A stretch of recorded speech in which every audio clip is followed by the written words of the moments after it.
I'm Danielle with WTI. A label maker is one of those things I think everyone needs in their life.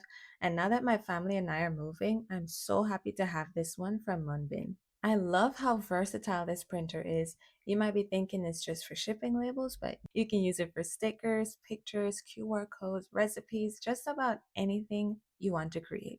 Currently, it's been such a big help to me with our move because instead of having to write on each box what's in it, I can create a nice little label that's bright and clear and easy to see. Seriously, look at the quality of the print. I cannot believe this isn't ink. If some of your prints look faded, I would suggest decreasing the speed and increasing the density. This made such a big difference. Setup was pretty easy and it only took me about 10 minutes to get up and running on all my devices combined. That's my phone, my laptop, and my tablet.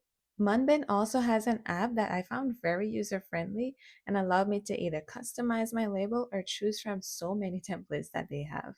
When I first got this printer, I really put it to work, not just testing it, but also making a bunch of labels for our move, and it was able to keep up with no issues. So if you have an online store with a lot of orders, you won't have to worry. There's a wide selection of label makers out there, but I think I found the right one for me and anyone else looking for a quality product. That's my point of view.